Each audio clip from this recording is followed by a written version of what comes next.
Freudiana Radio, la voz psicoanalítica del mundo.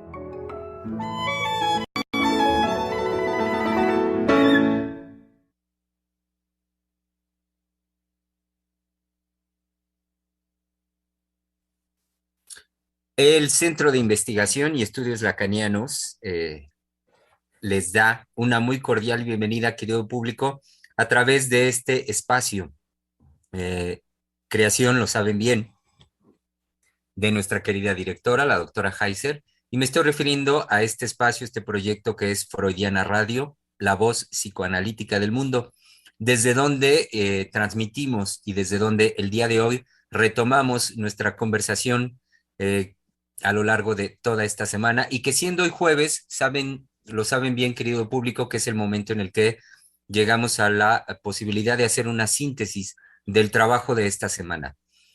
Trabajo donde, digamos, el fundamento ha sido poder trabajar el trauma en psicoanálisis y teniendo para ello una pregunta una pregunta eje que ha sido fundamental para el desarrollo de esta conversación.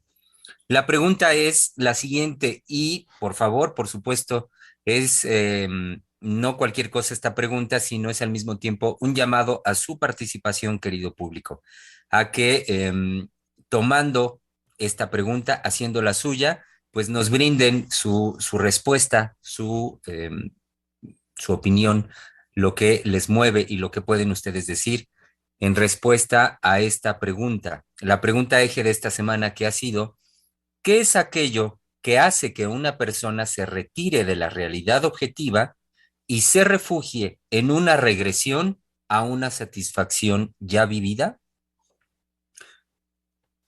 Bienvenidos, querido público, bienvenida ya su respuesta, su participación y bienvenidos, por supuesto, los colegas del Centro de Investigación que, siendo hoy jueves para hacer este trabajo de síntesis, estamos ya aquí presentes.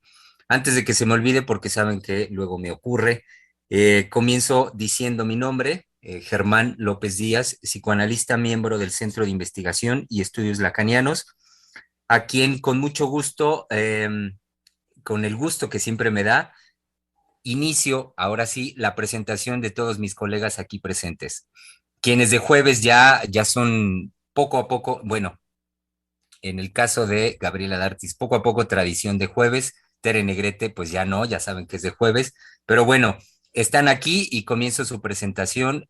Gabriela D'Artis, nuestra colega del Centro de Investigación, bienvenida este jueves. Hola, sí, poco a poco y además me doy cuenta de el ánimo que antes yo escuchaba con mis colegas cuando se encontraban. De verdad uno espera el día, uno espera ya encontrarse, uno organiza la semana para saber que este espacio está intocable. Es muy lindo verlos por este camino, por este conducto y me tiene muy contenta, entonces los saludo y estoy muy animada. La pregunta me ha hecho pensar y bueno, pues aquí estoy con ese gusto y con ese ánimo de encontrarme con ustedes. Muy bien, así es, bienvenida, Gabriela. Como también, y lo decía hace un momentito, ya bien de jueves, tradición de jueves, está aquí nuestra querida Teresa Negrete.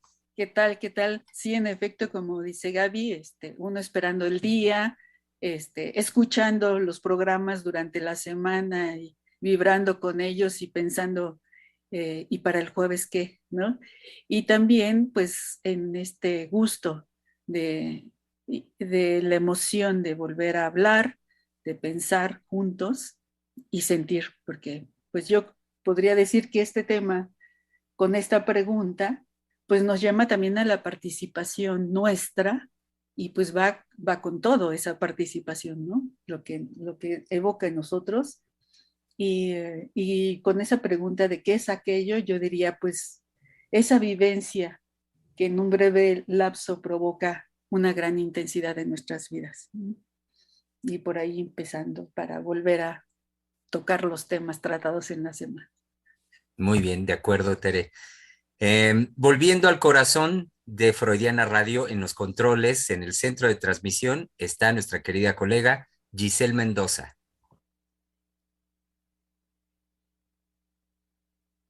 Justo está más calientito el espacio de la cabina. Hoy sí de plano está gélido, horriblemente.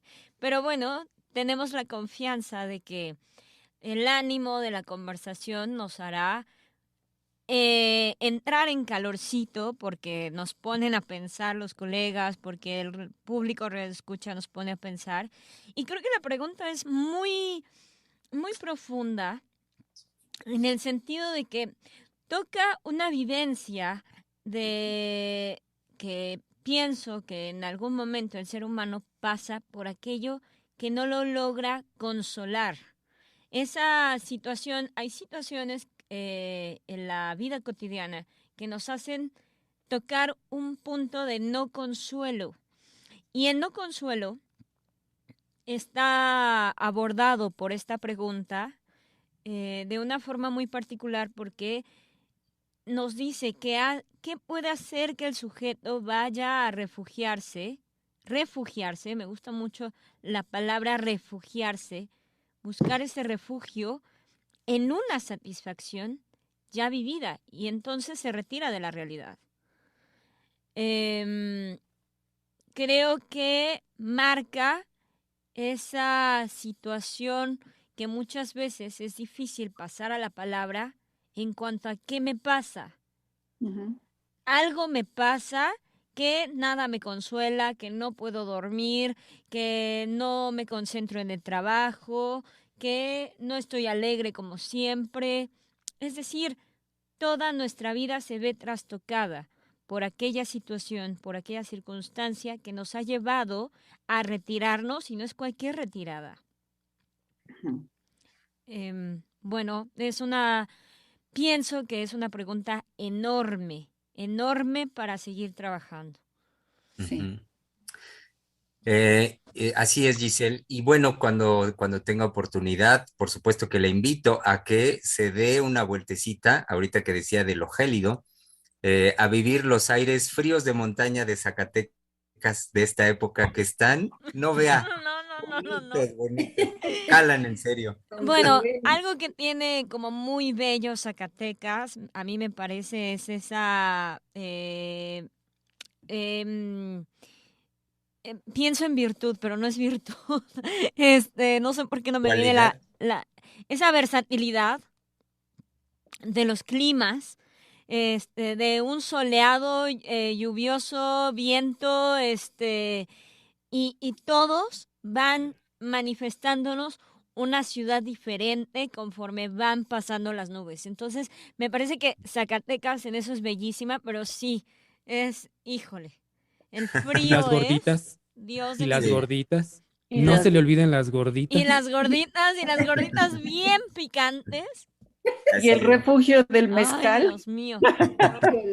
No, y los museos, ¿no? También la actividad Sí, cultural que tiene Zacatecas sí. es particular, porque no es Guanajuato, no es Guadalajara, por ejemplo, otra ciudad que ha hecho desarrollo de cultura, sino tiene su forma, su estilo particular. Así es. Ujú. Y la Así estructura es. de la ciudad y sus, Bueno, sí, las las, calles es el color de las De la construcciones, cantera. Canteras. cantera. Sí, esa ciudad me parece que es singular Sí. en el mundo. Ujú. Pues miren, querido público, hasta ahorita he presentado a 3 mujeres psicoanalistas como corresponde de jueves, pero habemos más, por supuesto, y entonces le damos la bienvenida a lo que es también una modificación, una renovación de jueves. La bienvenida a nuestro querido colega Misael Montes de Oca, que ya está acá listo para la conversación. No podían faltar el recordar las gorditas y el chile, es decir, el picante de esas. Oigan, por cierto, ¿cuáles gorditas? Es que quede así, doctora. No hay que clarificar para que quede. El público lo imagine, se lo imagine. Exacto. No, es que hay zacatecanas muy bellas. Sí. Sí. Sí. Exactamente. Ya hasta hice la pausa Sí. del silencio, Ok. doctora, porque recordé. Lero. Sí, ya. Y hasta me desbalanceé, doctora, ya en relación al tema. ¿Qué hace que me retire de la realidad? Ay, Dios mío. Exacto, la cerveza con veras. Gorditas. Pero bueno, lo que sí quería comentarles, colegas, aparte del gusto, por supuesto, de estar el día de hoy, es, digamos, en relación al trabajo de la semana, algo que he traído dándole vueltas es en relación al trauma. Digamos, creo que considero importantísimo volver a señalar que es una creación, ¿no? Es decir, tomarlo como una creación, pero inaccesible, que se sostiene como inaccesible, eh, pero que tenemos la vivencia de sus efectos, ¿no? Que eso es, creo que ese aspecto simultáneo eh, para mí es muy importante y sobre todo que sostenerse como inaccesible en relación a otros discursos, digamos, lo hacen, bueno, me atrevo a decir que al sujeto lo hacen imposible de, ¿cómo decirlo?, de ejercer una influencia sobre eso, ¿no?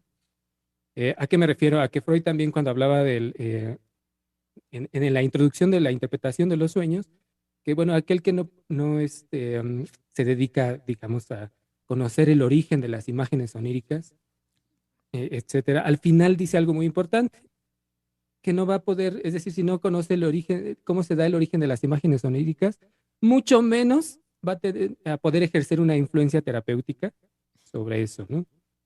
Entonces, si bien no... Pero ahí creo que es muy importante y por eso voy a intervenir. Me parece que hay que subrayar aquel que no sepa, ni siquiera por conocimiento, de que existen las imágenes oníricas, que no pretenda, ¿sí?, meterse de curandero de algo psíquico. Exacto. Porque ni siquiera sería de la calidad de un buen brujo. Claro. Porque un buen brujo inclusive es mucho más eficiente que cualquier psicólogo conductista. Porque el psicólogo conductista no sabe, por un lado, nada de las imágenes oníricas.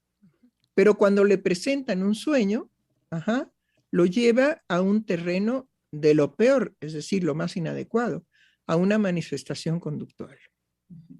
Entonces ese traslado es verdaderamente patético. Pero pues los psicólogos conductuales no tienen acceso. ¿Por qué? Pues porque ni siquiera se interesan por estudiar lo que es una imagen onírica. Y es una creación verdaderamente enorme, enorme por parte de la dinámica psíquica de los seres humanos. Tener imágenes oníricas, pues es enorme. Nada más quería yo subrayar que precisamente los psiquiatras lo van a tomar, digamos, como un fenómeno de nervios, una cuestión totalmente orgánica, que no le dice más allá. Y por otro lado, el psiquiatra tiene, digamos, una oreja de sordo, en cuanto que tampoco está en posibilidades de adentrarse a escuchar de viva voz el sueño que va a pasar de las imágenes oníricas a las imágenes de palabra. No, ese tránsito de lo onírico, imagen onírica, a imagen, palabra, bueno, nos entenderíamos mucho mejor si pudiéramos poner las bases topológicas que utilizó Lacan en un intrincado intento de explicar precisamente ese paso. Porque la palabra crea imágenes de palabra. Aquí está, querido público, la escuchan, nuestra querida directora del Centro de Investigación y Estudios Lacanianos, la doctora Silvia Heiser. Qué caray, bueno, pues aquí estoy. Es que no, pero yo lo decía ayer, que los programas son muy enriquecedores para nosotros, porque el escuchar a nuestros colegas, el poder conversar con ellos ahora que estamos tan distantes corpóreamente hablando, y que se nos han suspendido muchas actividades que teníamos en conjunto, porque las actividades del centro son muchas actividades, no paramos, ¿sí? De repente decimos, domingo, primer día de la semana, no es posible, ya estamos en domingo, sí. Bueno, pues como si no estuviéramos en domingo, síguele, como si fuera lunes, Claro. el segundo día de la semana. Entonces, es así la actividad de los colegas en el centro. Y ahora seguimos con esas actividades, pero en una incorporiedad, ¿no? Es decir, nos falta el cuerpo.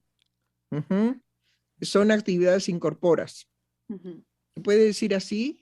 Incorpóreas, Sí, ¿no? claro. Incorpóreas, exacto, me sonó raro. Incorpóreas.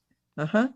Entonces, pues sí, cada vez que nos vemos aquí en estas imágenes, pues nos da gusto y lo que dicen nuestros colegas, pues nos animan y ahí estamos inmediatamente. Oiga, qué buen señalamiento, mi querido colega Misael. Exacto, me recuerda a usted que, sí, mucha gente desconoce de ella misma tantas cosas excelsas, increíbles, extraordinarias, que no podrían ni siquiera rebajarse a nivel de adictos de nada y no podrían rebajarse a ser, digamos, canallas. De veras, de tan grandioso que es el ser humano en su dinámica psíquica. Simplemente esto. Crea imágenes de palabra y imágenes oníricas. Sí, adelante. Sí, y es que hay algo más desde esta línea, ¿no? Algo que estuve pensando también para hablar en relación al trauma, cómo Freud no se queda ahí, sino aparte se atreve a crear un método para poder dar cuenta de esas imágenes, ¿no? De Ahí porque reconducir estaba la loco. palabra. Sí, pero ahí porque estaba loquísimo. Solamente un loco descarriado como Freud pudo haber creado un método de acceso a lo imposible de acceder. Y no de cualquier manera, por eso digo, se atreve. En la exigencia de algo que no va en la línea de la reflexión, por ejemplo, que nombró asociación libre, ¿no? Es decir, en una exigencia que la persona entrara en un estado, la persona pueda, si lo puedo nombrar así, entre en un estado radicalmente distinto al de la reflexión, y que eso hará posible que la persona pueda, en el caso del trauma, por ejemplo, ir dando cuenta del efecto de eso, sí, traumático, pero que a la persona también lo vive como algo ajeno, ¿no? Que también es otra de las cosas que puntualiza Freud en relación a la vivencia con el trauma, ¿no? Claro.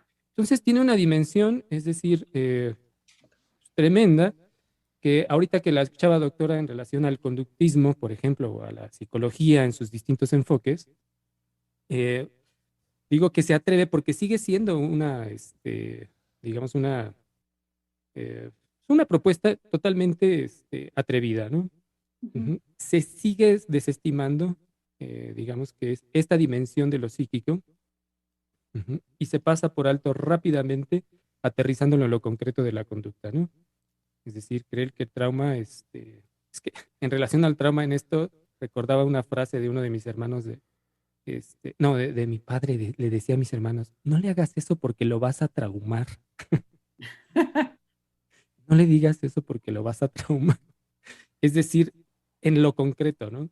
Cuando ni el sujeto cuando lo vive va a saber, digamos, qué ocurrió, ¿no? Así es. ¿Qué le ocurrió, qué vivenció?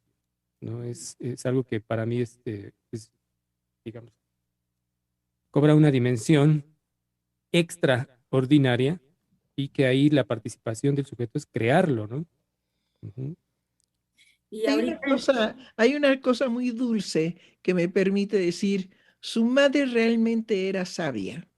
En el momento en que dice, lo vas a traumar, es que es una sabiduría, porque la primera persona que trauma a sus hijos es la madre. Entonces ella habla desde su experiencia de cómo ha traumatizado a sus hijos precisamente a través de su palabra. Ella es la primera que ve los efectos traumáticos de su palabra en sus hijos. Entonces es una sabia, sabía muy bien de qué se trataba. No le digas eso porque lo vas a traumatizar como yo lo he hecho contigo y con los demás. Y es cierto, las mujeres madres son por excelencia traumatizadoras. Ajá. Pero sí, es como me hizo una evocación muy linda, muy dulce, de cómo esa mujer es sabia en el sentido de que ella tiene experiencia de haber traumatizado a sus hijos. Y aquí me remite a pensar justo la palabra como suceso, ¿no?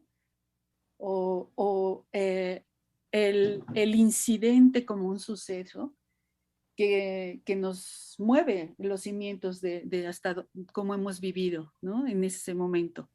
Pero aquí está otra palabra divina, sí. Incidente. Incidente. Sí, lo que incide y que es tan poco reconocido que en la vida cotidiana nos acontecen precisamente situaciones que nos inciden el alma, el espíritu, el pensamiento. Sí, y me parece que esto es fundamental, entender lo que es parte del acontecimiento del vivir, porque cuando se le da esta connotación al trauma de algo negativo, de algo de enfermo, de algo que tiene que ver con lo patológico, entonces vemos que cualquier incidencia de la vida ya se asume con esa connotación de negación. Y creo que algo que me parece importante de lo que ayer se señaló es cómo esto que incide se vuelve un elemento para ponernos a pensar por qué incide en mí, ¿no? ¿Qué es lo que se mueve en mí? Y estas interrogantes que justo como veníamos diciendo, al no tener acceso a ello, pues se abren esos interrogantes en términos de algo me va a pasar, algo me pasó, ¿no? ¿Qué es eso que me pasa? Pues son preguntas que están ahí como interrogantes para, ante esa imposibilidad, abrirse a la posibilidad de qué es eso que sucedió en mí o está sucediendo.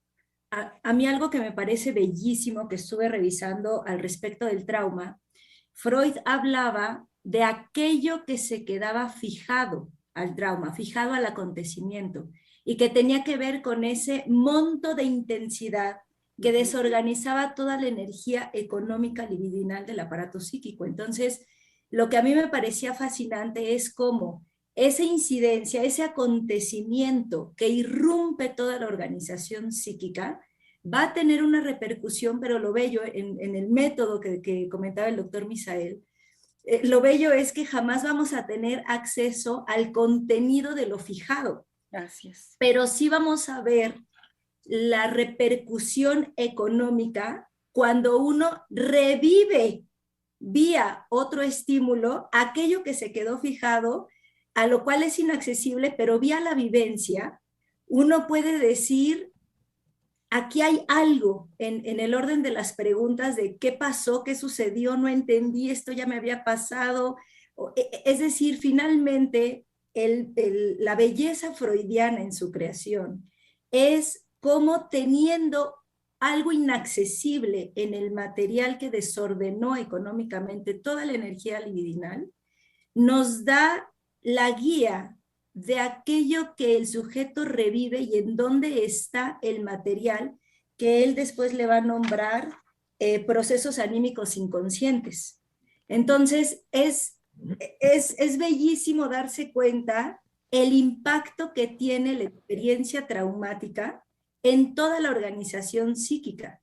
Entonces, nada más quiero agregar ahí en él procesos anímicos inconscientes inaccesibles. Ay, sí.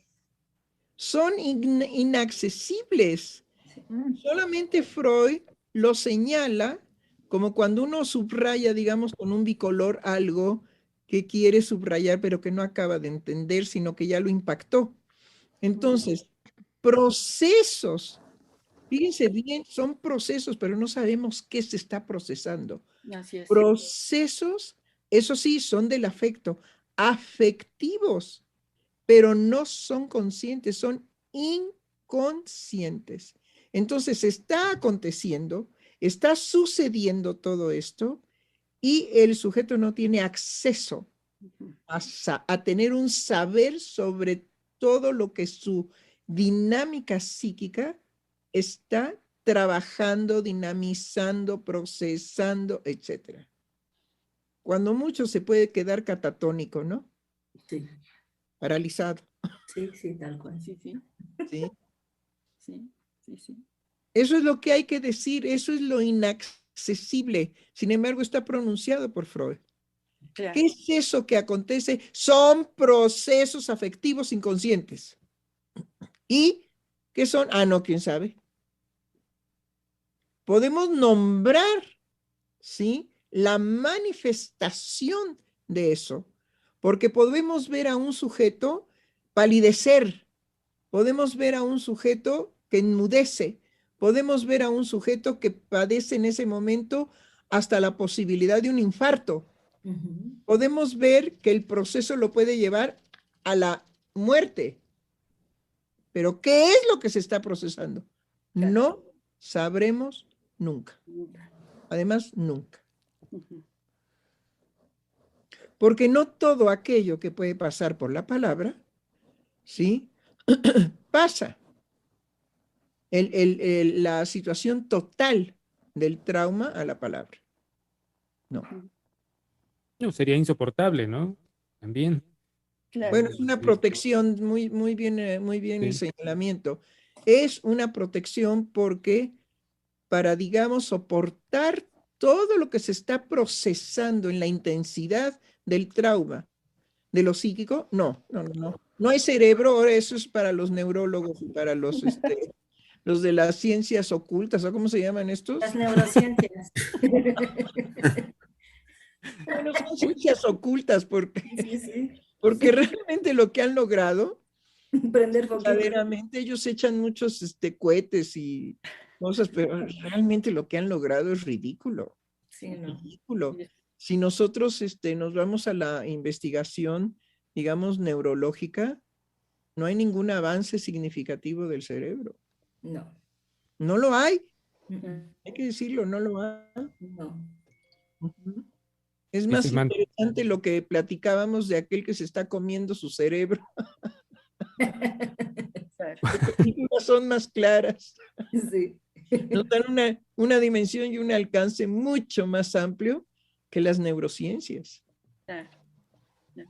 Y ahorita me hacía pensar el lugar de la palabra en esta posibilidad de resignificar aquello a lo que no vamos a tener acceso. Me parece justo eso, porque Freud habla al respecto del trauma, que es tal nivel de intensidad que no tiene los canales adecuados para la descarga como otros estímulos pudieran tener. Entonces, me parece que el lugar de la palabra es muy importante, no tanto para la pretensión de tener acceso a eso inconsciente, sino para que podamos crear una posibilidad de canalización de esa intensidad vía la palabra en otras representaciones que ya fueron tocadas por la vivencia. Sí, Entonces, eso es muy importante, eso es muy importante. Pero ahí sería, digamos, como el burro que tocó la flauta, porque estaríamos nada más hablando de lo ya vivido, no de lo que se está viviendo. claro, ¿Me sí. explico? Sí, Entonces, sí, pues es una salida, pero lo más interesante creo que es la vivencia en el cuerpo que puede llevar, vuelvo a repetir, lo que puede llevar al sujeto a la muerte. Claro. Sí. Sí. De esa intensidad es el trauma. Sí. Ujú. Bueno, y con esto que están comentando me hacen pensar en el señalamiento que hacía el martes la doctora Lozano en relación a que el trauma es posterior a la vivencia, pero un posterior que yo creo que es como en cierta simultaneidad, ¿no? Deviene en. Me hace pensar en ese movimiento, así como en ese devenir, de esa Bueno, vivencia. no sé si la doctora Lozano lo desarrolló, porque así como usted nos los trae, es muy pobre la explicación, ¿no? ¿Sí? No hay un posterior. Vaya, yo estaría en contra de decir que el trauma se construye a posteriori. No, lo que se construye es un intento de resolverlo cuando la vivencia se repite. Entonces, el trauma no se gesta a posteriori. Freud en eso es muy puntual, nada más que hay que saberlo leer. El trauma se lleva a cabo en el momento en que se vive. Pero hay una vivencia que lo puede activar y entonces es a lo que se refiere Freud, que ese revivir un trauma ya experimentado sería lo que nosotros recogeríamos como traumático, como lo que se traumatizó. Y a ese momento Freud se refiere que el trauma se construye a posteriori, es decir, en una vivencia que reactive el primer evento traumático. No podría ser un encuentro vivencial con algo que ya ha sucedido si no fue porque fue traumático. Claro. ¿Sí? Claro. Ahora, todavía podemos ir más a fondo porque las cosas con Freud son muy complejas y muy finas, ¿sí?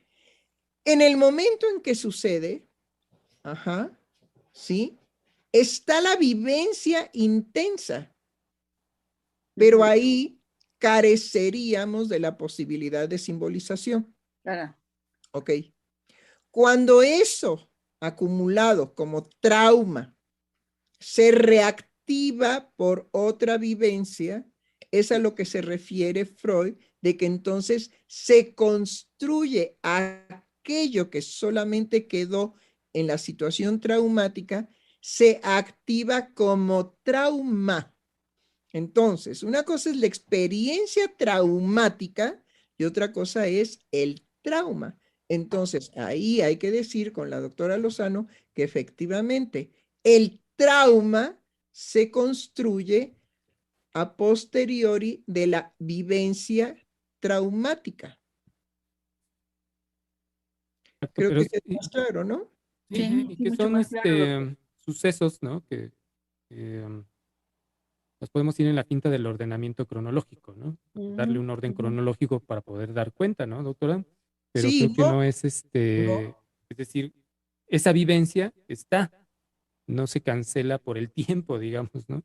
Está así es. activa, ¿no? Es decir, y Si podría no, no decir ahí, podría construirse el trauma. y que hay una pues, participación ahí del sujeto en sostenerlo, ¿no? Es decir, finalmente lo vivió, ¿no?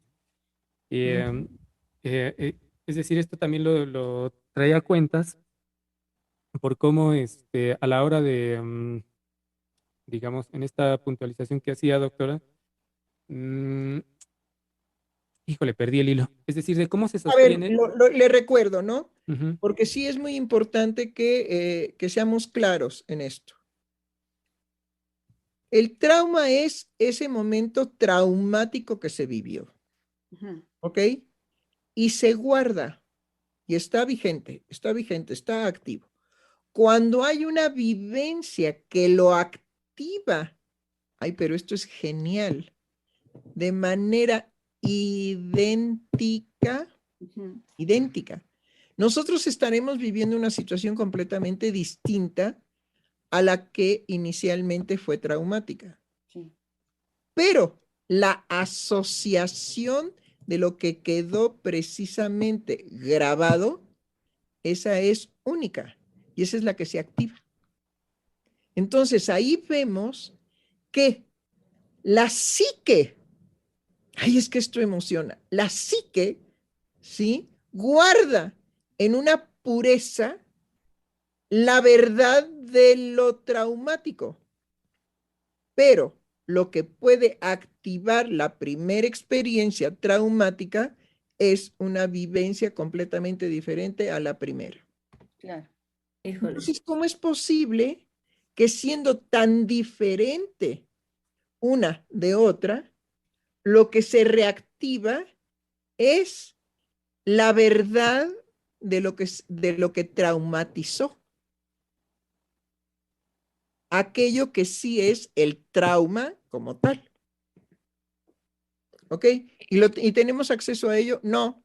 No. Pero la psique sí. Pero la palabra no. Pero el pensamiento no. Pero la vivencia corporal sí. Eso es lo maravilloso de lo psíquico. Es que siento que me muero. Pues sí, pero nada más siento. La verdad es que no me muero. Claro. Entonces, ¿en qué estado vivimos? Digo, ¿cuál es la realidad ahí? Siento que me muero. Ajá. ¿Y ese sentir es verdadero o falso? Verdadero. Verdadero. Pero Claro. verdaderamente, ahora, ¿verdaderamente se está muriendo? No. No. Pero se está muriendo, sí o no, sí. Sí. ¿Ven? Ajá, ahora lleguen. Sobre todo llegarle en un criterio de verdad, ¿no? De lo concreto que puede ser la verdad o la evaluación de eso, ¿no? De esa experiencia. Entonces es para...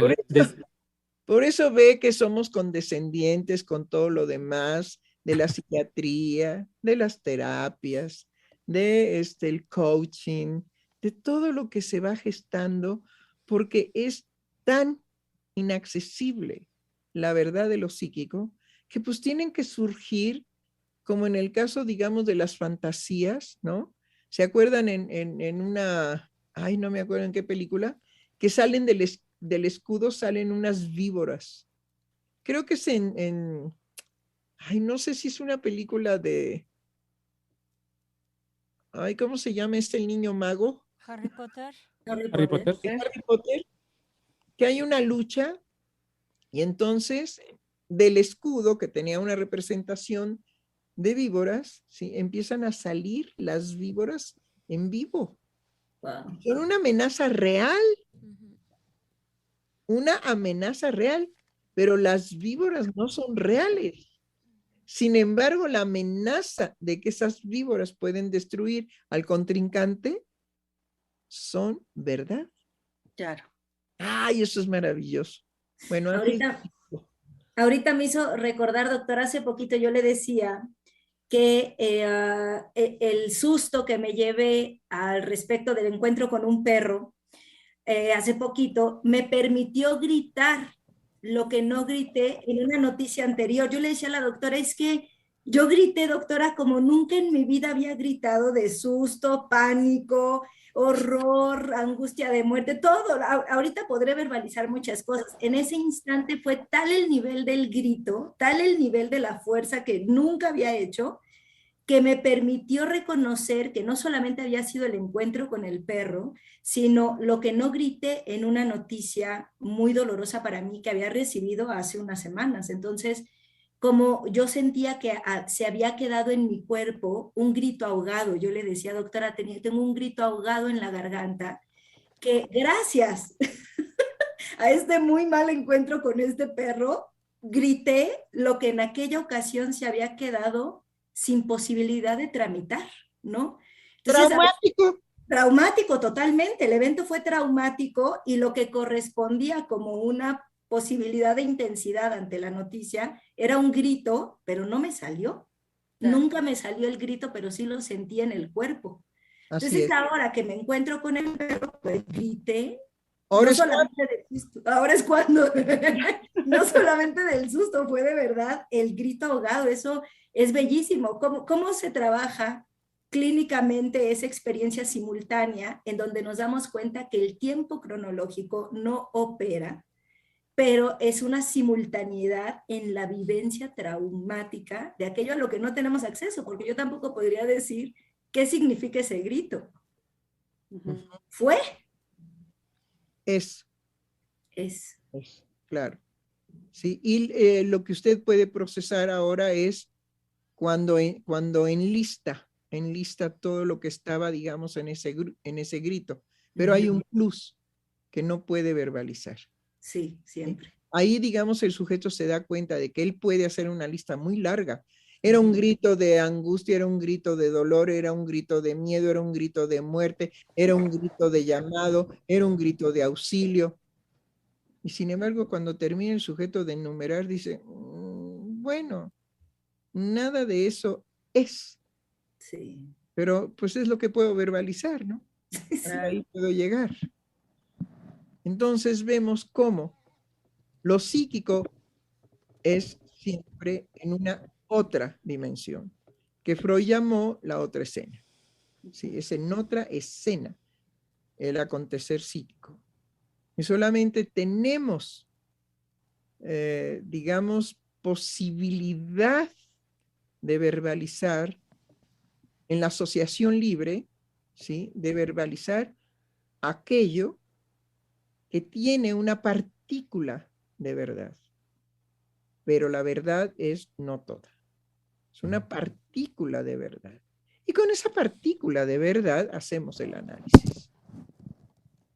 Y doctora, colegas, miren, de inmediato se comunica con nosotros nuestra querida radioescucha Alma Flowers y dice, qué belleza en esto que nos comparten y cómo nos van llevando.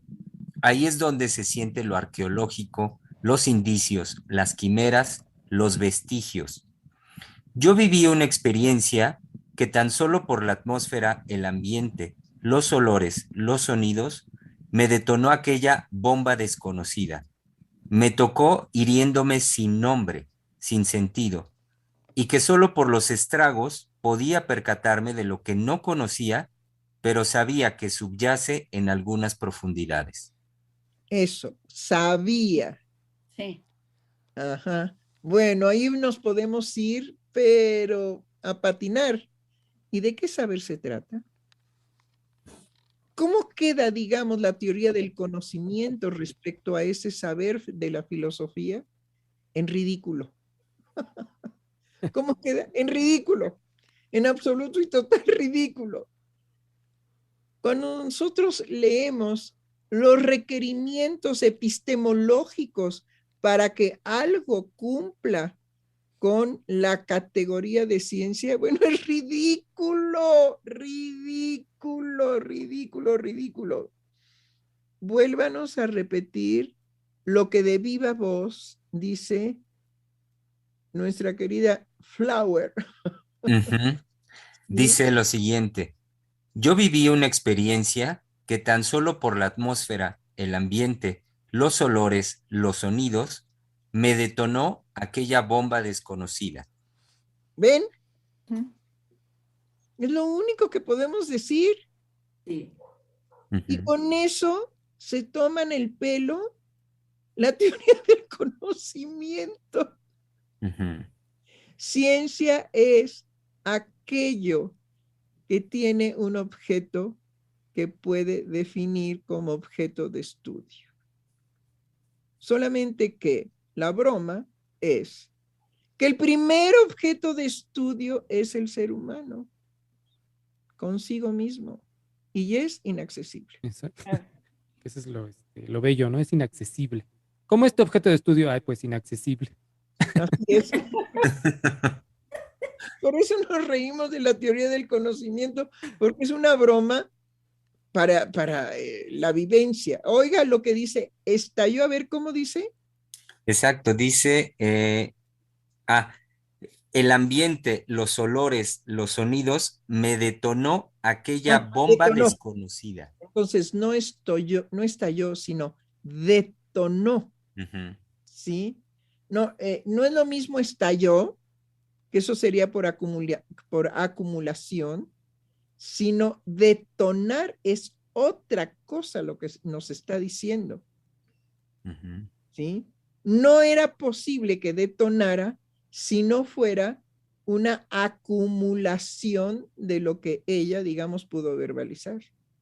Entonces la palabra es perfecta. Vean cómo los seres humanos cuando hablan de verdad, dicen cada cosa que uno, como analista, la oreja del analista se queda estupefacta. Dice, ¡ah! Órale, detonó aquella bomba, ¿sí? ¿Ok? Aquella bomba desconocida. Ay, ¿Cómo es posible que pueda decir detonó de algo que se desconoce? No, la teoría del conocimiento ya quedó, bueno, verdaderamente hecha y lacho. La precisión del uso de la lengua, ¿no? Es decir, Sí. no de la gramática o de los significados de la palabra, sino la precisión que cada persona va a hacer de la lengua, ¿no? Del uso de las palabras para transformarlo y poder decir y tocar algo de eso traumático, ¿no? Pero nada más tocarlo, ¿no? Es, Lo que sí lo toca, pero sí nos transmite exacto. la dimensión de la vivencia. Ujú. Eso es ser psicoanalista. Claro. Porque si el analista no se conmueve con todo su ser de lo que escucha, pues es un pobre garabato. Ujú.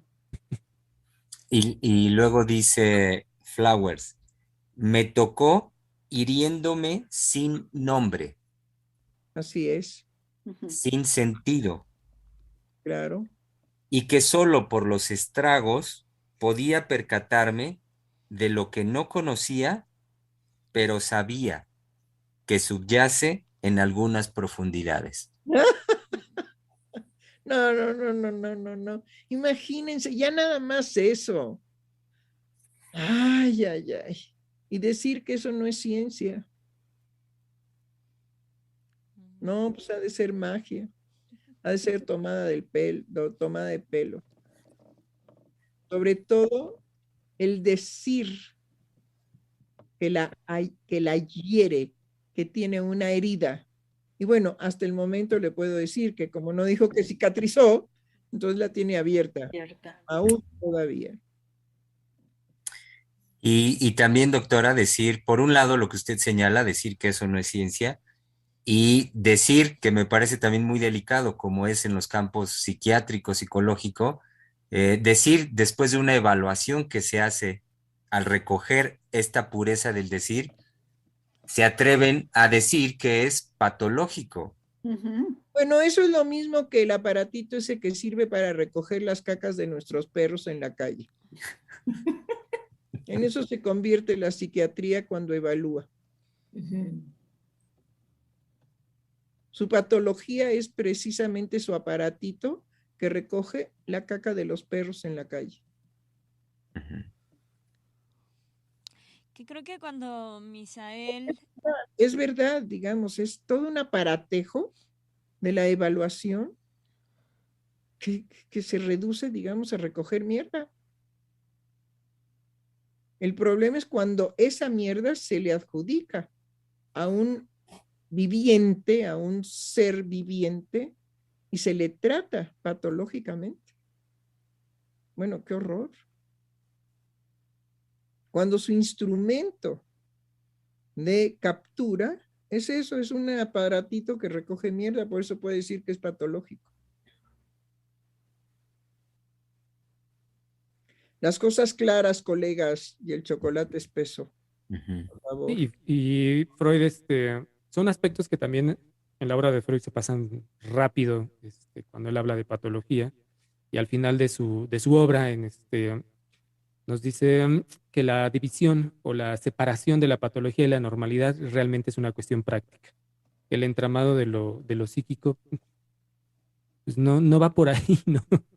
Es decir, eso es para, quizás, ya, bueno, esto no lo dice Freud, pero es para la tranquilidad de quien está frente a la magnificencia del evento, ¿no? Del evento psíquico. No decir, ay, pues que no lo soporto, patológico, ¿no? Ujú.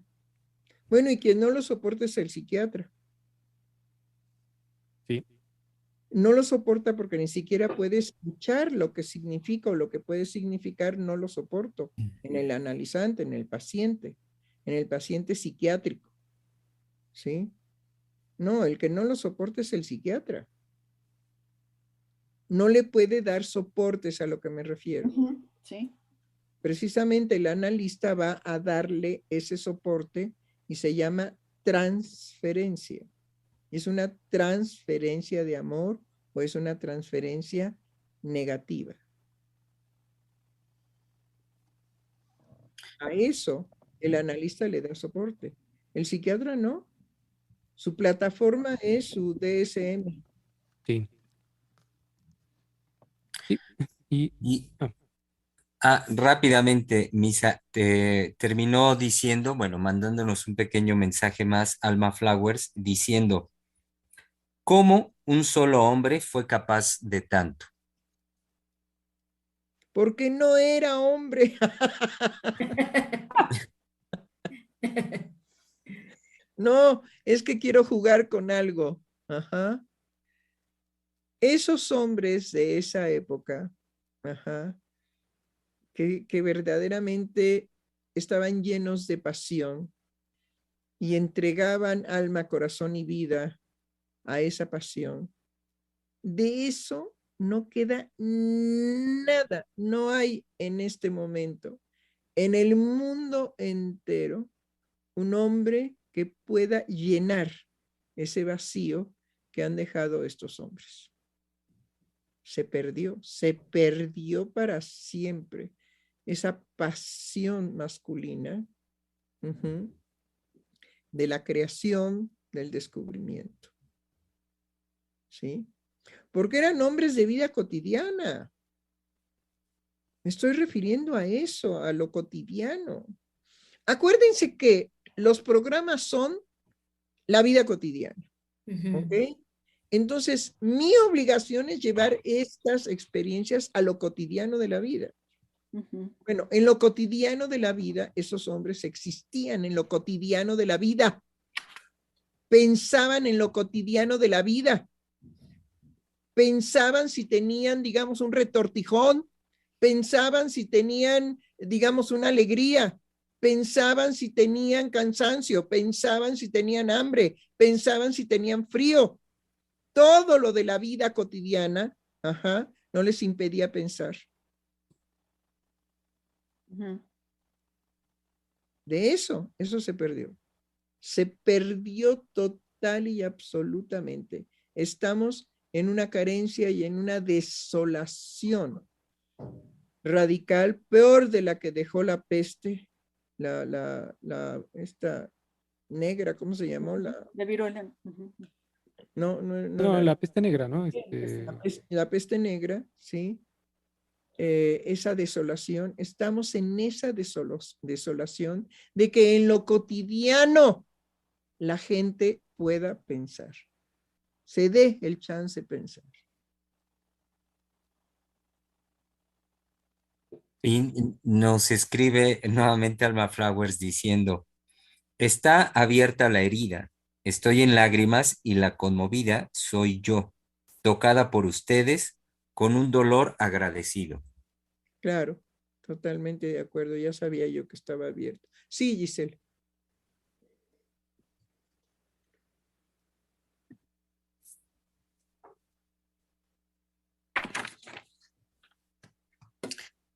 Ahora sí, Misa, iba usted a decir algo. Sí, retomar lo que decía al inicio en relación a la asociación libre, digamos, de cómo frente a esto tan enorme, ¿no? Freud se propone crear un método para, de alguna manera, dar cuenta de no solo de las, por supuesto, de las imágenes oníricas y su origen, es lo que iba a decir. Se me unieron ahí las palabras.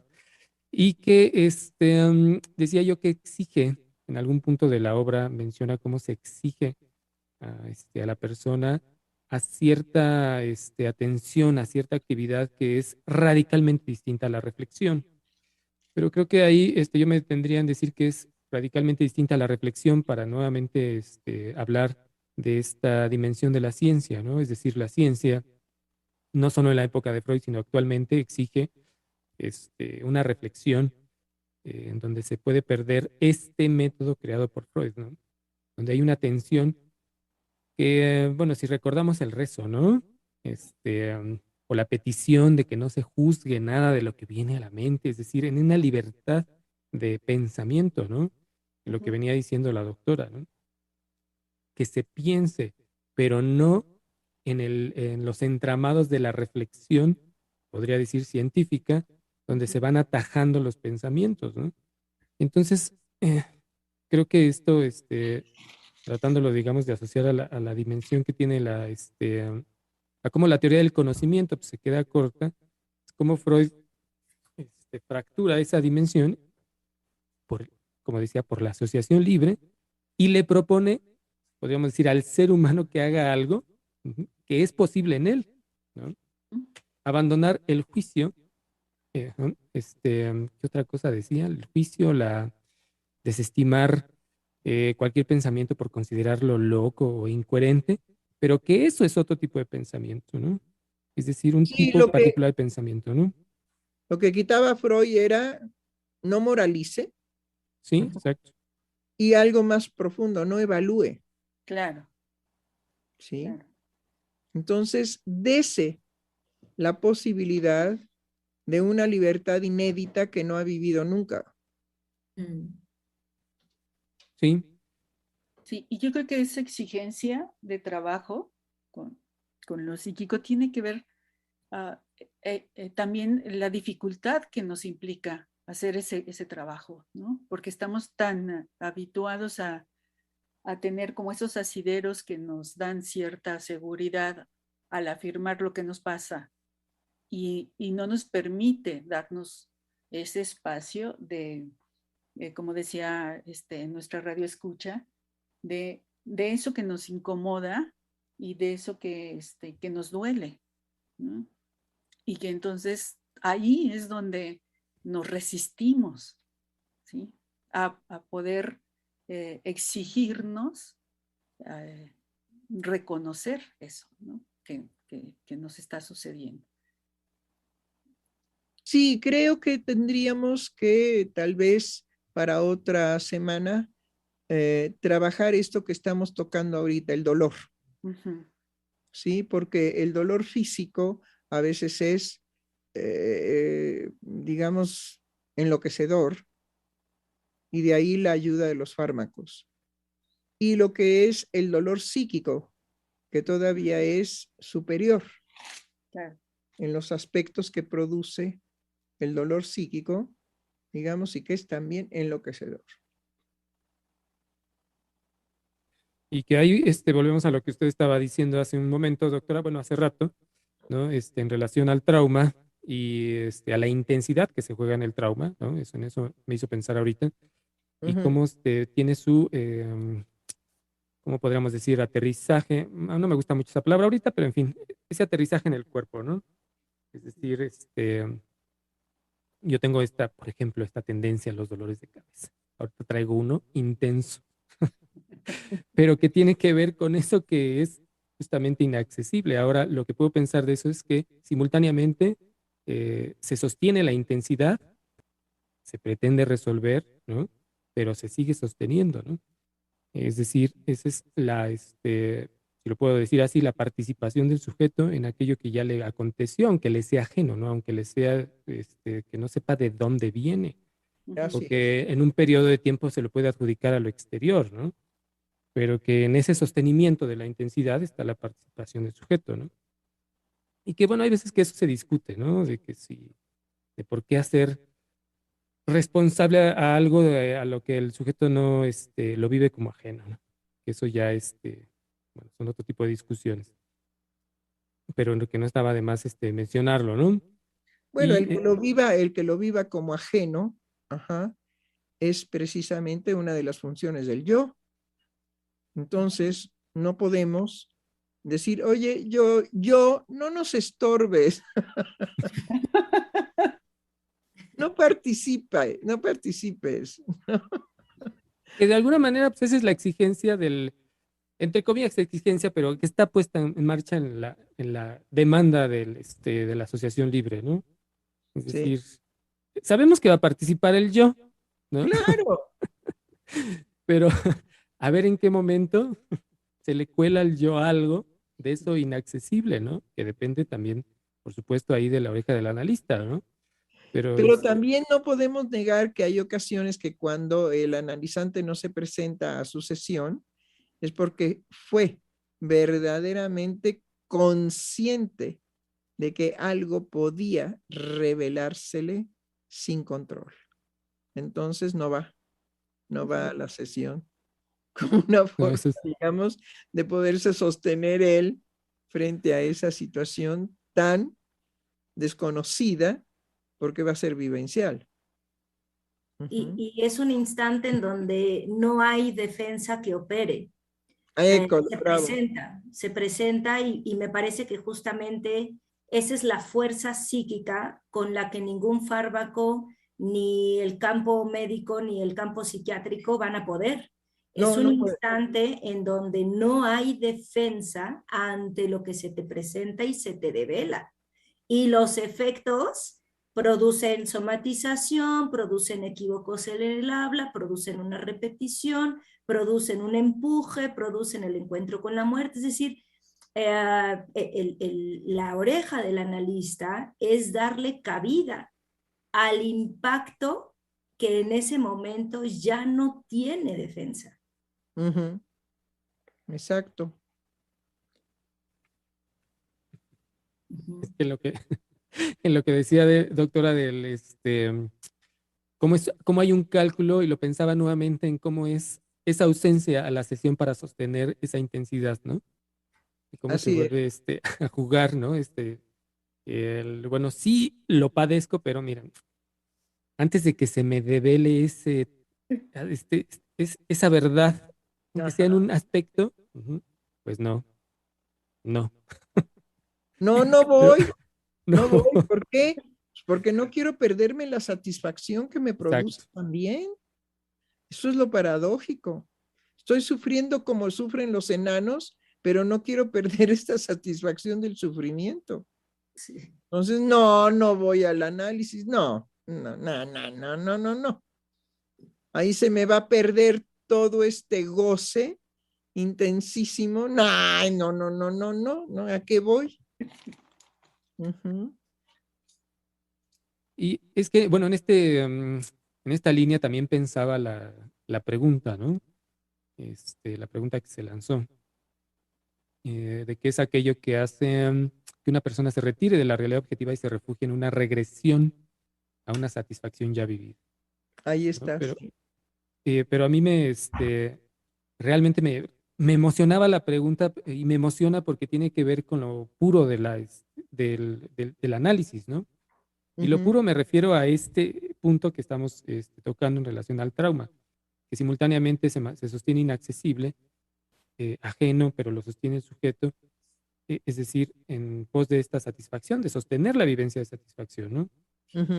Y que esta pregunta, y que bueno, realmente yo sí estaba en la expectativa de qué va a decir el público, qué nos puede compartir con su palabra en relación a esta pregunta, porque también yo como la leí también es, como les digo, esperando a ver qué acontece hoy, ¿no? En la época. Si bien todas los programas, cuando el público nos ha participado de su palabra, de sus comentarios, es realmente emocionante cómo dan cuenta de lo que es ahora y que ya no es de antes, digamos, de las nuevas manifestaciones, sí conductuales o que dan cuenta de los nuevos síntomas, ¿no? De los nuevos malestares, vaya, para no decirlo de los síntomas.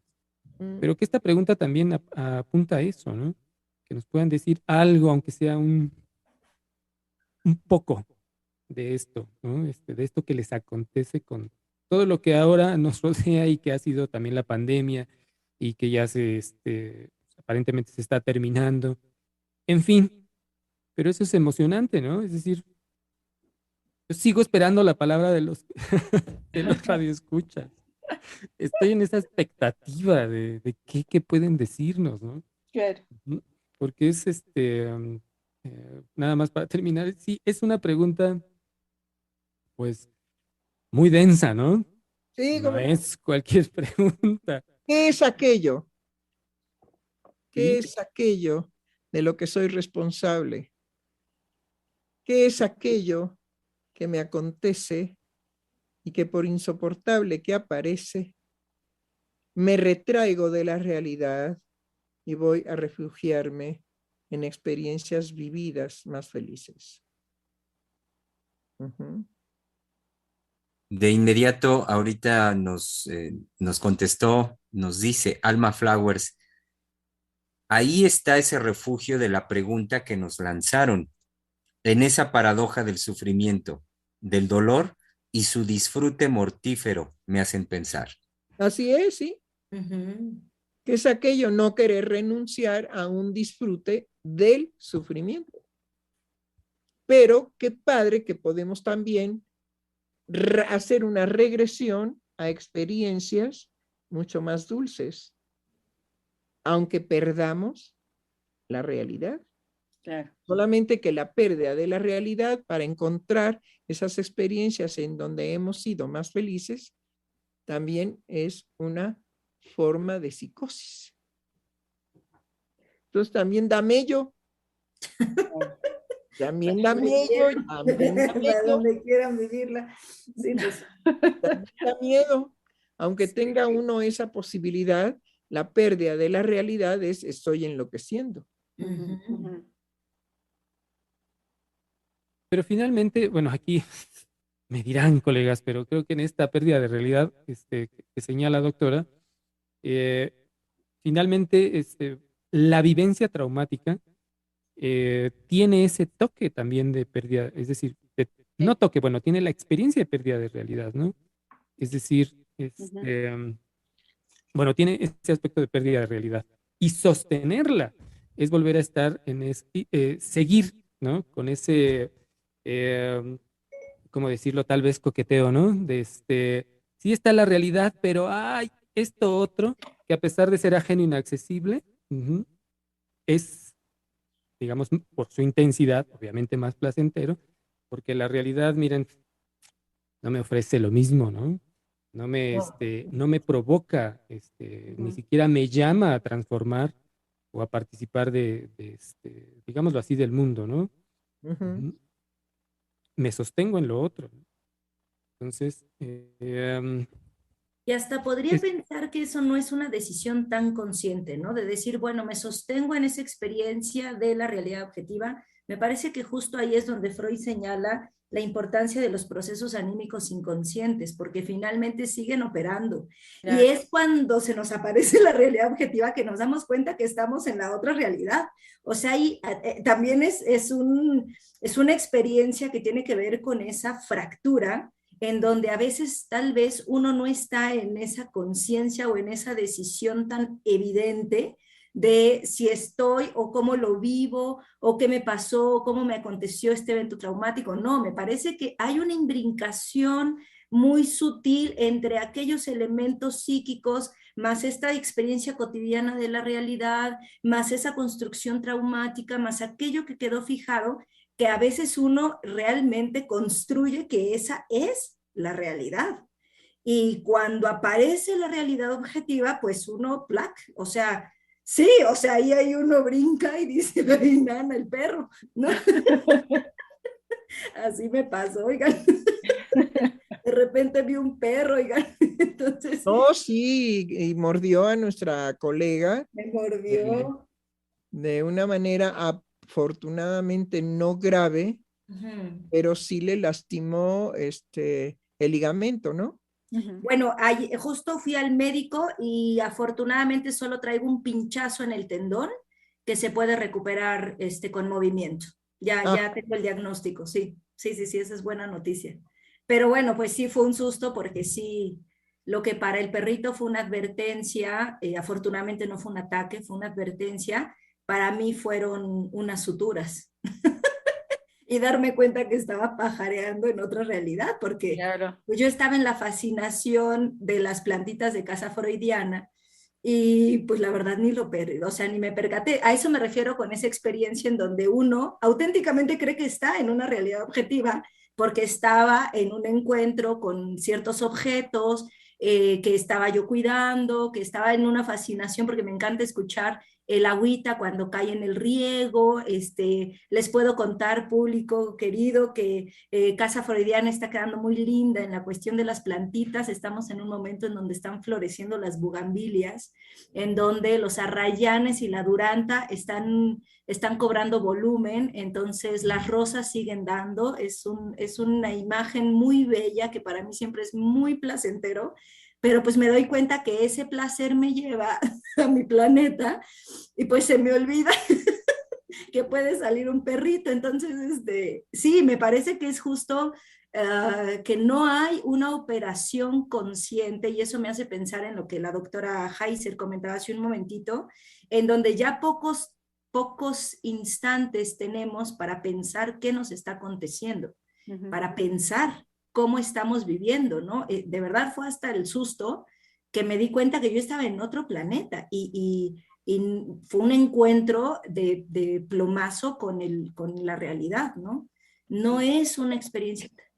Y usted dice perrito, pero es un Doberman. Es un Doberman, sí, fue un perrito para temperar mi susto, pero no, sí me asusté, es un Doberman y sí salió a morderme mi pie. Sí me advirtió.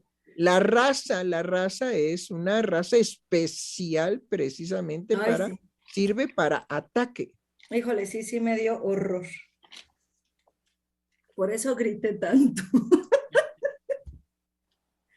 Nos escribió un poco más Alma Flowers diciendo, pero es una psicosis de laboratorio, ja, controlada. Hablo de la escena en el teatro, que ahora que lo pienso, es otra fuga de la realidad objetiva. Sí, indudablemente que sí. También... Cuando digo psicosis tiene que ver que en lo teatral, no estaba yo pensando en ese momento en el teatro, pero es verdad que el teatro permite una disociación de la realidad, ¿sí? Para poder representar lo que no soy, para representar lo que no siento, para representar lo que no vivo y hacerlo, digamos, vivencia, y si soy el personaje, en fin, etcétera. Bueno, eso solamente por disociación. Y es un estado psicótico. Sí. También nos escribe Seferim Magnanimus diciendo, ¿nos podríamos dar cuenta de que nos refugiamos en una experiencia artificial construida pero vivida como real? Pues es uno de los poderes psíquicos. ¿Cuál es la realidad? Pues la que el sujeto decide que sea.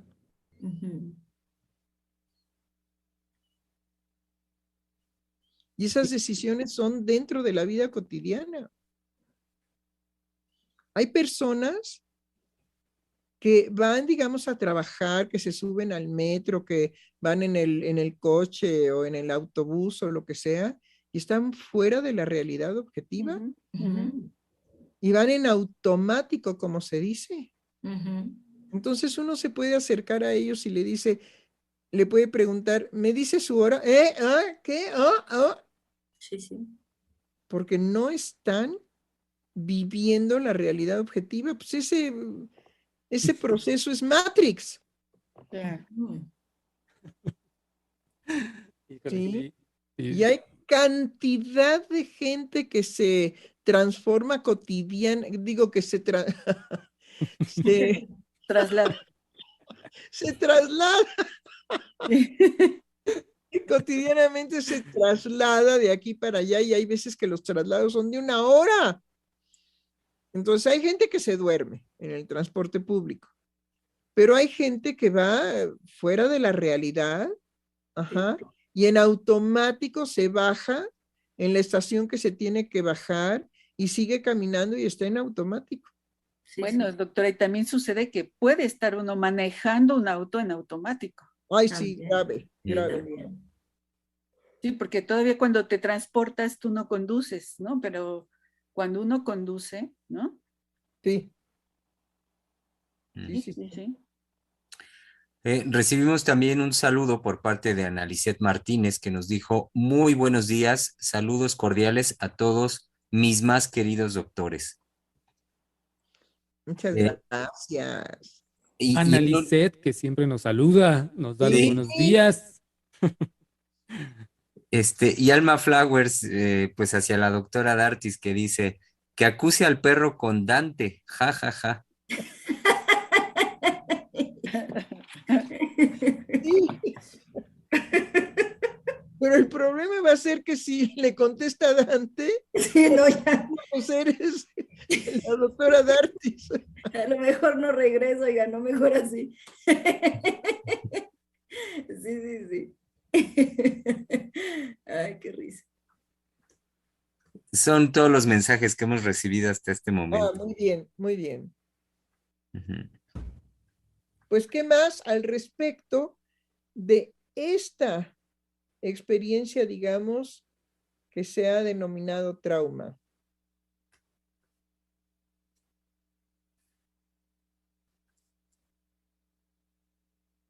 Bueno, decía en el programa también del martes, algo que me gustaría volver a subrayar y volver a subrayar, es cómo el evento en la realidad objetiva, eso que va a ser efecto de trauma, se sostiene inaccesible también, ¿no?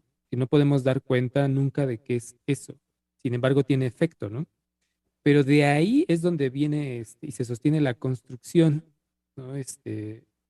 Genial que me parece, es decir, es como cada uno participa de esa construcción del trauma. Y digo construcción porque, bueno, pues es un evento, es algo que deviene a partir de un evento, ¿no? Pero que deja de ser, y como decía, se sostiene inaccesible, y que entonces ahí va a venir todos los efectos, y como ya lo puntualizó la doctora Silvia, no hay no estamos hablando de un tiempo cronológico, sino que pues, en algún momento va a tener o va a cobrar la dimensión que siempre ha tenido, es decir, de la intensidad que se jugó en el evento, ¿no? Claro. Y que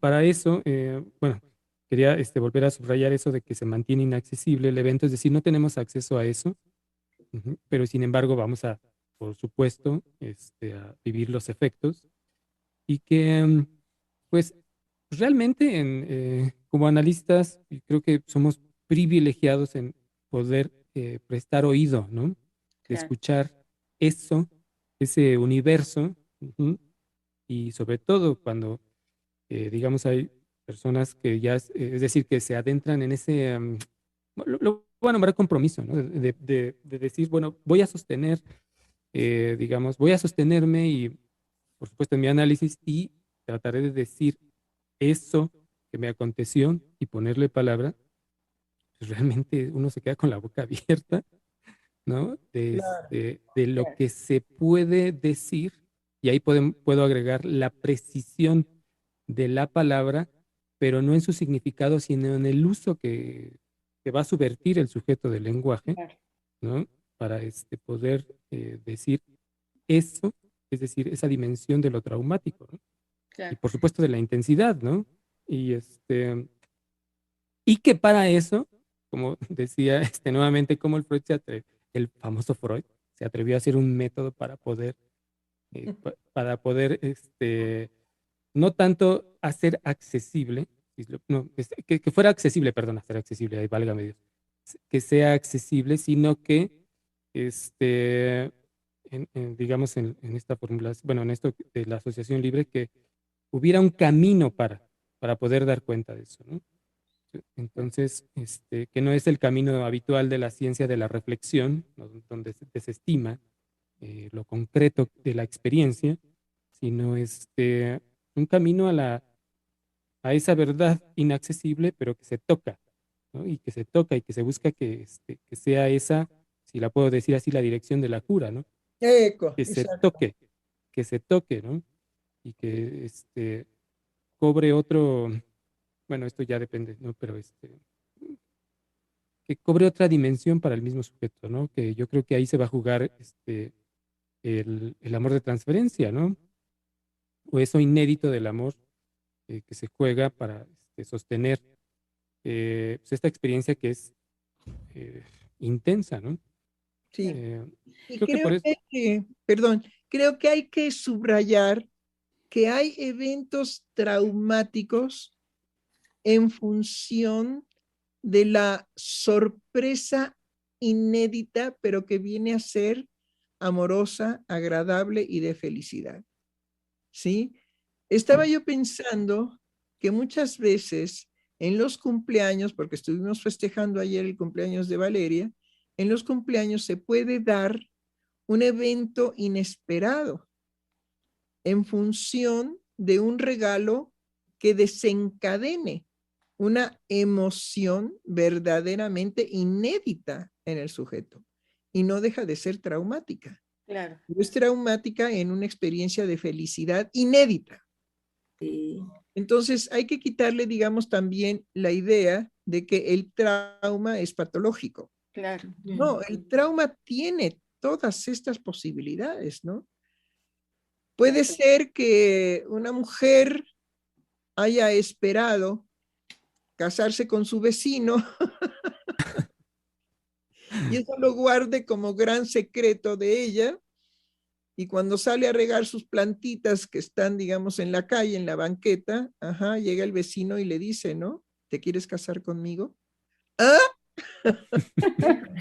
Sí. Sí. Y es un evento traumático en el orden de la realización de un deseo. Claro. Y es un evento traumático también la realización de un deseo que cause toda esa felicidad, ¿sí? A posteriori, claro. Primero es traumática, pero también el cumplimiento de un deseo inconsciente de muerte hacia un ser querido y que se cumpla es un trauma dolorosísimo. Entonces, tenemos estas manifestaciones del trauma. No todo lo del trauma es catastrófico, porque puede ser del orden de la felicidad, ¿sí? Está la mujer, digamos, consciente, esperemos que consciente, pujando para dar a luz a su hijo, y entonces ella no escucha que el bebé llore. Y ahí está un evento traumático de muerte. Cuando lo oye llorar, ¡ah! Pero ese instante en donde lo pensó muerto, no se lo va a quitar nadie. Claro. Claro. Pero inmediatamente la satisfacción de lo contrario, ¿no? Uh-huh. Y los dos eventos son traumáticos. Sí. Entonces, bueno, no seamos charros al pensar que lo traumático, sí, es siempre algo negativo. Claro. Sí, no, en esa simultaneidad. Sí. Mi bebé no llora. Muerte, está muerto, ¿sí? Y luego, ¡ah! Y son dos momentos traumáticos que producen sensaciones distintas. Claro.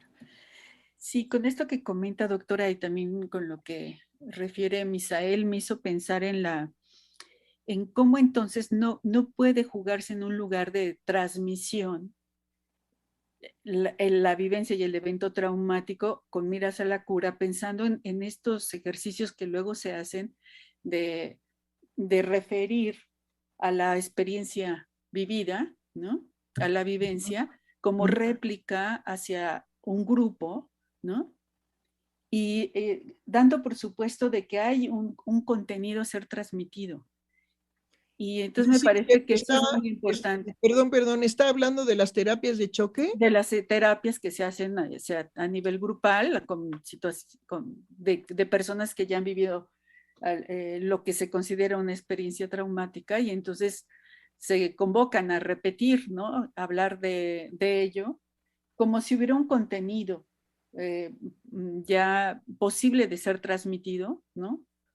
O de ejemplos de cómo superaron la situación, y entonces también se ponen en esta idea como de elementos, como situaciones ejemplares, ¿no? Y me parece que justo con la precisión que estaba haciendo Misael, nos permite ver que no puede pasar por ahí y que es una escucha distinta la que se hace desde el psicoanálisis, ¿no? Bueno, es que esto es un teatro provocador, es decir, te invito a que te des en la madre, porque eso hay que decirlo así tal claro, ¿no? Así de claro, ¿sí? Vamos a organizar un grupo de todos los que estén traumados y entonces todos van a hacer el esfuerzo por revivir nuevamente el evento traumático, ¿sí? Bueno, pero ese es un forzamiento. Eso es verdaderamente hacer una plataforma obscena.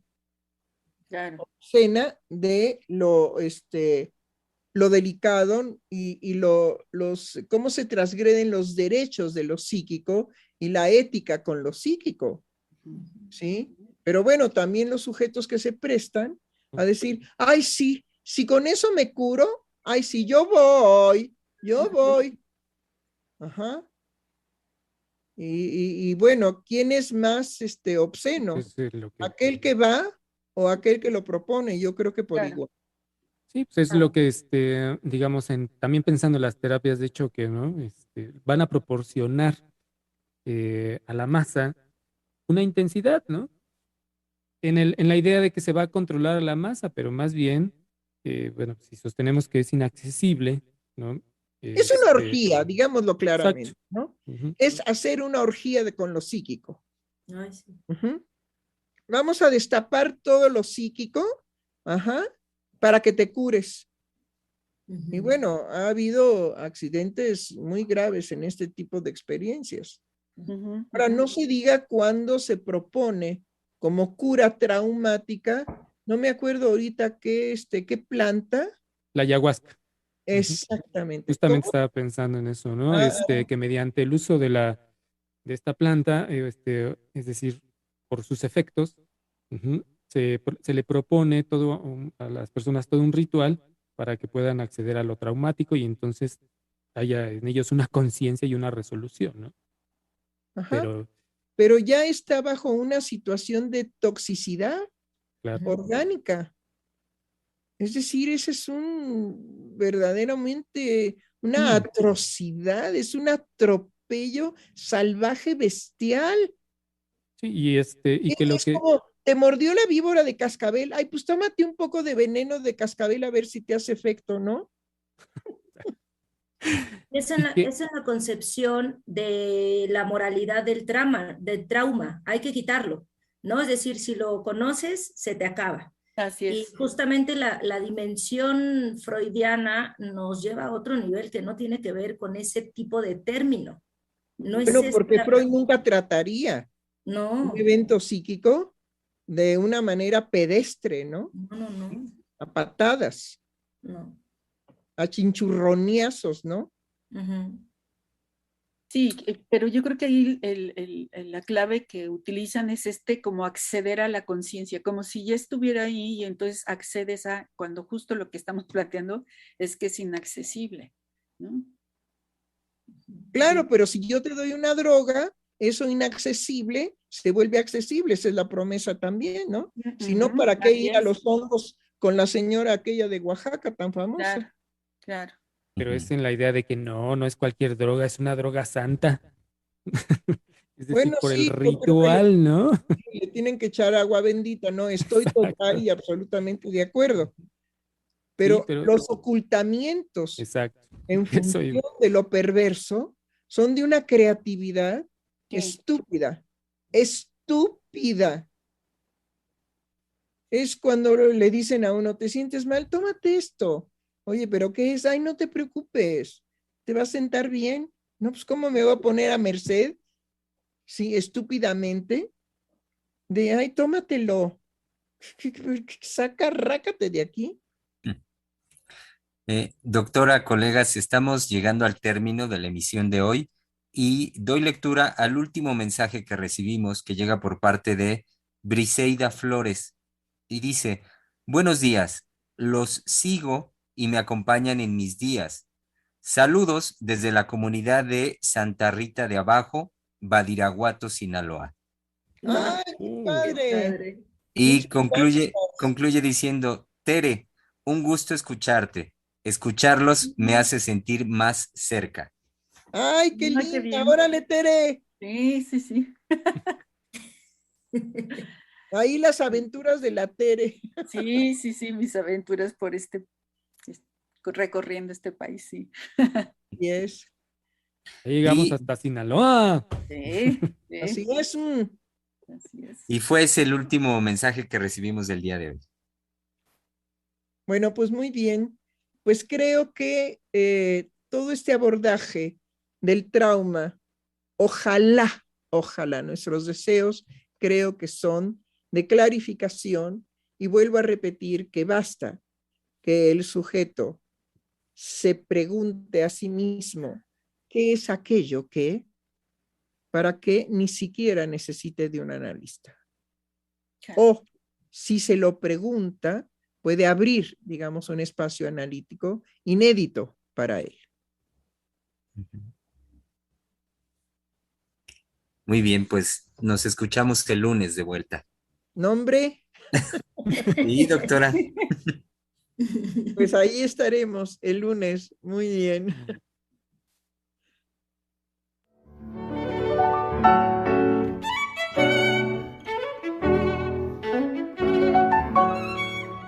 Freudiana Radio, la voz psicoanalítica del mundo.